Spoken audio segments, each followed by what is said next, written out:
Hey guys, welcome back to my channel. ఎలా ఉన్నారు అందరూ?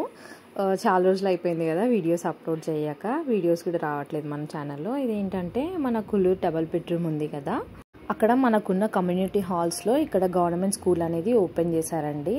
ఎందుకంటే స్కూల్ ఫెసిలిటీస్ కావాలనేది ఉంది కదా, దానికోసమని న్యూ అకాడమిక్ ఇయర్ స్టార్ట్ అవుతున్నాయి కాబట్టి కొత్తగా స్కూల్స్ ఇందులో అయితే ఏర్పాటు చేశారు.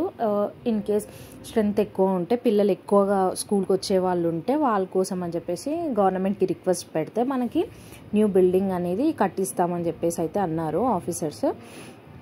సో అది మన రెస్పాన్సిబిలిటీ ఉంటుంది. మన డీటెయిల్స్ అన్నీ, అంటే ఎంతమంది పిల్లలు ఉన్నారు, స్కూల్కి వెళ్ళే వాళ్ళు ఎంత, ఏ ఏజ్ నుంచి ఏ ఏజ్ వరకు ఉన్నారు, ఎంత రిక్వైర్మెంట్ ఉందనేది చెప్పేస్తే మనం గవర్నమెంట్కి వాళ్ళు మనకు ఫాలో అప్ చేస్తారు. ఇదేంటంటే బస్తీ దవాఖానా అండి. బస్తీ దవాఖానా కూడా అక్కడ ఏర్పాటు చేయడం జరిగింది. అంటే ఇది టెంపరవరీ, ఇది వచ్చేసి టెంపరవరీ. ప్రస్తుతానికైతే 3 రూమ్స్లో ఏర్పాటు చేశారు బస్తీ దవాఖానా. అండ్ అంగన్వాడీ సెంటర్ కూడా ఓపెన్ చేశారండి అక్కడే. ఏంటంటే మనకు ఫెసిలిటీస్ కావాలి. ఇప్పుడు జూన్ నుంచి మళ్ళీ కొత్త అకాడమిక్ ఇయర్ స్టార్ట్ అవుతుంది కాబట్టి ఇవన్నీ టెంపరవరీగా చేస్తున్నారు. ఇంకా జనాలు ఎక్కువ వచ్చి, అంటే అందరూ పిల్లల స్కూల్స్ కాలేజెస్ అయిపోయిన వాళ్ళు ఇక్కడ షిఫ్ట్ అయిపోతారు కదా కంప్లీట్గా, వాళ్ళందరూ వచ్చేస్తే కూడా మనకు కంప్లీట్ అంటే పర్మనెంట్ ఫెసిలిటీస్ అనేది ఏర్పాటు చేయడానికి గవర్నమెంట్ కూడా ఆలోచిస్తున్నారు.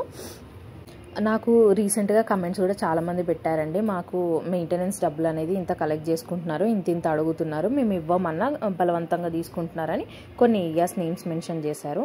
మెయింటెనెన్స్ ఏంటంటే గవర్నమెంట్ మనకు సపరేట్గా డబుల్ బెడ్రూమ్ కోసం అని చెప్పేసి ఎక్కడ కూడా ఫండ్స్ అలొకేట్ చేయట్లేదండి ఇప్పుడున్న బడ్జెట్ ప్రకారం.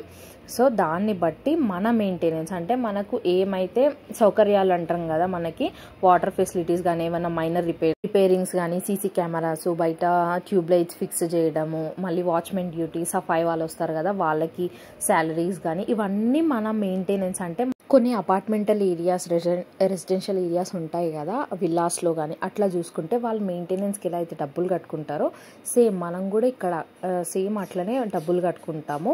అందులోనే అవే డబ్బులన్నీ ఒక దగ్గర పెట్టి మనకి ఏవేవి రిపేరింగ్స్ ఉన్నాయో అవన్నీ చేయిస్తారు. లిఫ్ట్ ఖరాబ్ అయినా ఇంకేమున్నా సరే, నేను ఎగ్జాంపుల్ చెప్తున్నా, లిఫ్ట్ అని వాటర్ ప్రాబ్లం ఉన్నా, డ్రైనేజ్ ప్రాబ్లం ఉన్నా, ఇంకే ప్రాబ్లమ్స్ ఉన్నా కానీ మెయింటెనెన్స్ అంటూ కొంత పర్సన్స్ ఉన్నారు, వాళ్ళు చూసుకుంటూ వాళ్ళ హ్యాండ్ ఓవర్లో ఈ వర్క్ అంతా అవుతుంది. మనమే ఇండిపెండెంట్గా అంటే మనం ఏ వర్క్ చేయించుకోలేం కదా మొత్తం బిల్డింగ్ కంటే.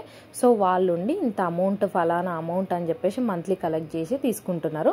కొన్ని ఏరియాస్లో 2000 అమౌంట్ నేను స్పెసిఫిక్గా మెన్షన్ చేయను, 2000 లోపు ఉన్నాయి, 2000 వరకు కూడా తీసుకుంటున్నారు. ఏదైనా డౌట్స్ ఉంటే మీ అడ్మిన్స్ని ఉంటారు కదా మీ బిల్డింగ్ అంటూ, వాళ్ళని వెళ్ళి మీరు డైరెక్ట్గా అడగవచ్చు, ఇంత అమౌంట్ తీసుకుంటున్నారు కదా, ఏమేమి వర్క్స్ చేస్తున్నారని.